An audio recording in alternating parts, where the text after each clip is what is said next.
حضرت علی کے اقوال۔ حضرت علی کا قول ہے، ہمیشہ اپنے سے پہلے والوں سے عبرت حاصل کرو، اس سے پہلے کہ بعد والے تم سے عبرت حاصل کریں۔ لوگوں کے درمیان اس طرح رہو کہ جب تم مر جاؤ تو وہ تم پر روئیں، اور جب تم زندہ رہو تو وہ تمہاری صحبت سے مشتاق رہیں۔ زندگی میں جب تمہیں تھوڑی بہت نعمتیں حاصل ہوں تو ناشکری سے انہیں اپنے سے دور نہ کرو۔ جو اپنے قبیلے والوں سے بے نیاز ہو جاتا ہے وہ مشکل وقت میں اپنے لیے سختیاں پیدا کرتا ہے، کیونکہ وہ زیادہ دیر تک ان سے تعاون کے بغیر نہیں رہ سکتا۔ تمہارے سچے دوست وہ ہیں جو تمہاری عیب جوئی نہ کریں۔ حضرت علی نے فرمایا، کسی شخص کی حقیقت معلوم کرنے کے لیے یہ دیکھو کہ وہ ان لوگوں کے ساتھ کیسا سلوک کرتا ہے جو اسے کچھ دے نہیں سکتے۔ جو شخص کسی ایسی چیز کی خواہش کرتا ہے جو اس کے لیے نہیں ہے، وہ اس چیز سے بھی محروم ہو جاتا ہے جو اس کے لیے مقدر کی گئی ہے۔ توبہ 4 ستونوں پر قائم ہے۔ نمبر 1، ندامت دل سے۔ نمبر 2، استغفار زبان سے۔ نمبر 3، اعزاز سے عمل۔ اور نمبر 4، اور دوبارہ نہ کرنے کا پختہ ارادہ۔ جو شخص جہاد کرے اور جام شہادت نوش کرے وہ اس شخص سے بلند مقام نہیں رکھتا جو گناہ پر قدرت رکھتا ہو لیکن اپنے دامن کو گناہ سے آلودہ نہ کرے۔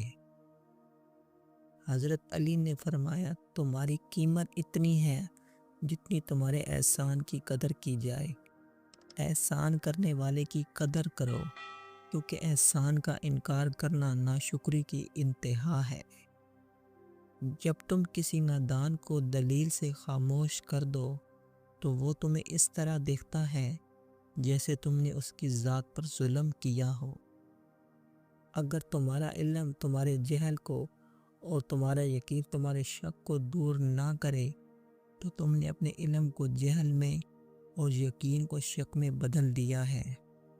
جب کسی چیز کا علم ہو جائے تو اس کے مطابق عمل کرو، اور جب یقین ہو جائے تو اقدام کرو۔ لوگوں کے دل زمین کی طرح ہوتے ہیں، جو کچھ تم ان پر ڈالو گے وہی چیز ان سے نکلے گی، پس تم ان پر اچھے بیج ڈالو۔ وہ غلطی جو تمہیں پشیمان کرے اس اچھائی سے بہتر ہے جو تمہیں مغرور کر دے۔ لوگوں کا سب سے بڑا دشمن وہ ہے جو اپنے مکر و فریب کو پوشیدہ رکھتا ہے۔ اپنا سر اونچا رکھو کہ تم کسی سے نہیں ڈرتے، لیکن اپنی نگاہیں نیچی رکھو تاکہ پتہ چلے تم ایک باعزت گھرانے سے تعلق رکھتے ہو۔ جو تمہیں خوشی میں یاد آئے سمجھو تم اس سے محبت کرتے ہو، اور جو تمہیں غم میں یاد آئے تو سمجھو وہ تم سے محبت کرتا ہے۔ جو شخص کسی بامقصد چیز کو چاہتا ہے اس کے ہاتھ سے بامقصد چیز بھی نکل جاتی ہے۔ موت کو ہمیشہ یاد رکھو مگر موت کی آرزو کبھی نہ کرو۔ وہ علم بہت بے قدر و قیمت ہے جو صرف زبان تک رہ جائے، اور وہ علم بہت بلند مرتبہ ہے جو عمل سے نمودار ہو۔ جو شخص کسی شے سے بے تحاشا محبت کرتا ہے تو وہ اس کی آنکھوں کو اندھا اور دل کو مریض کر دیتی ہے۔ انسان کی فضول شوق میں وقت کھو دینا اس بات کی دلیل ہے کہ اللہ اس سے ناراض ہے۔ جس کی خطا زیادہ ہوں گی اس کی حیا و شرم کم ہوگی، اور جس کی شرم کم ہوگی اس کا تقوی کم ہوگا، اور جس کا تقوی کم ہوگا اس کا دل مرتاح ہو جائے گا۔ دنیا دار کی صحبت اختیار نہ کرو، اگر تم تندرست ہو جاؤ گے تو یہ تمہیں چھوڑ دے گی، اور اگر مالدار ہو جاؤ گے تو تم سے حسد کرے گی۔ بہترین آنکھ وہ ہے جو حقیقت کا سامنا کرے، اور بہترین لقمہ وہ ہے جو اپنی محنت سے حاصل کیا جائے۔ لوگوں کے لیے اتنے نرم نہ بنو کہ وہ تم کو نچوڑ دیں، اور اتنے سخت بھی نہ بنو کہ وہ تمہیں توڑ دیں۔ اعتدال اختیار کرو۔ جس کا دل خوف خدا سے خالی ہو، اس کا گھر رحمتوں سے نہیں بھر سکتا۔ نصیحت وہ سچی بات ہے جسے ہم کبھی غور سے نہیں سنتے، اور خوشامد ایک بدترین دھوکہ ہے جسے ہم پوری توجہ سے سنتے ہیں۔ جو شخص کسی قوم کے کسی فعل پر راضی ہو، وہ اس شخص کی مانند ہے جو اس فعل میں شامل ہو، اور جو باطل کام میں شریک ہوتا ہے وہ 2 گناہ کرتا ہے۔ 3 چیزیں سوچ سمجھ کر اٹھانی چاہیے۔ نمبر 1 قلم، نمبر 2 قدم، اور نمبر 3 قسم۔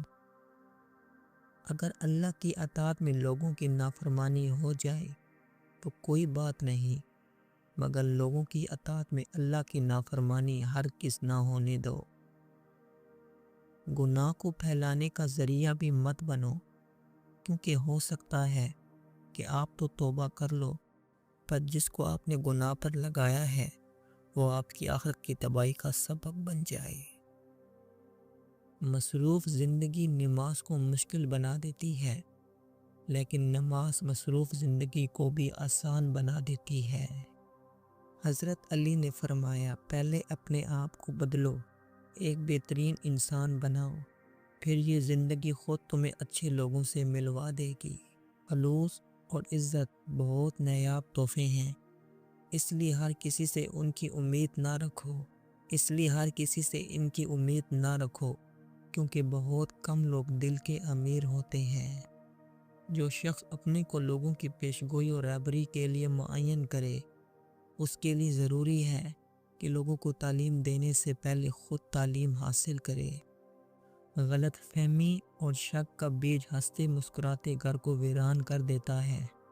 اس سے پہلے کہ شک کا بیج تناول درخت بن جائے، آپس میں بات چیت کے لیے غلط فہمی کو دور کر لینا چاہیے۔ لوگوں کے دل وحشی جانوروں کی طرح ہوتے ہیں، جو انہیں سدھائے گا وہ ان سے محبت کرے گا، لہٰذا لوگوں سے اچھے اخلاق سے پیش آؤ تاکہ وہ تمہاری طرف مائل ہوں، اور یہ یاد رکھو کہ وہ تمہیں تب یاد رکھیں گے جب تم ان کے ساتھ غم اور خوشی دونوں میں شامل ہوگے، کیونکہ لوگ صرف مادی فائدے کے وقت یاد کرنے والے کو پسند نہیں کرتے۔ لوگ 2 قسم کے ہیں، یا تو وہ تمہارے دینی بھائی ہیں یا انسانیت میں تم سے برابر ہیں، لہٰذا ان سے حسن سلوک اور نرمی کا برتاؤ کرو، کیونکہ وہ بھی اسی طرح کے دکھ، تکلیف اور خواہشات رکھتے ہیں جو تمہارے اندر موجود ہیں۔ ان پر ظلم نہ کرو جس طرح تم اپنے اوپر ظلم ہونا پسند نہیں کرتے۔ دنیا کی دولت جتنی بھی کما لو، مرنے کے بعد تمہارے ساتھ کچھ نہیں جائے گا، لیکن اگر اس دولت کو نیکی کی راہ میں خرچ کر دو تو وہ نیکی تمہیں مرنے کے بعد بھی معاشرے میں زندہ رکھیں گی۔ غصہ اس پر کرنا جس پر تمہارا بس نہ چلے عاجزی ہے، اور اس پر کرنا جس پر بس چلے پستی ہے، یعنی کمینہ پن ہے۔ وفا کرنے والے دوست اکثر غریب ہوتے ہیں، کیونکہ دولت مند کے پاس مفاد کے دوست زیادہ ہوتے ہیں۔ اگر تم اپنے دل کو ہر وقت دنیا کی خواہشات میں مصروف رکھو گے تو تم کبھی سکون نہیں پاؤ گے، کیونکہ دنیا کی محبت پیاس کی طرح ہے، جتنا پیتے جاؤ گے اتنی ہی بڑھتی جائے گی۔ تمہاری اوقات اس بات سے نہیں بنتی کہ تم کہاں کھڑے ہو، بلکہ اس سے بنتی ہے کہ تم حق کے ساتھ کھڑے ہو یا باطل کے۔ حق کا راستہ چاہے کتنا ہی مشکل کیوں نہ ہو، وہی عزت کی منزل تک لے جاتا ہے۔ انسان جب تک اپنے اندر کے غرور کو نہیں مارتا تب تک وہ سچ کو پہچان نہیں سکتا۔ عاجزی وہ دروازہ ہے جس سے گزر کر ہی بندہ خدا کی قربت حاصل کرتا ہے۔ دولت انسان کو بڑا نہیں بناتی، بلکہ وہ علم اور کردار ہیں جو انسان کو انسانوں میں بلند مقام دیتا ہے۔ ورنہ سونا بھی مٹی ہی سے نکلتا ہے۔ جو شخص اپنی غلطیوں سے سبق نہیں سیکھتا وہ اپنی زندگی کے ہر دن کو ضائع کر دیتا ہے، کیونکہ تجربہ وہ خزانہ ہے جو صرف غلطیوں سے حاصل ہوتا ہے۔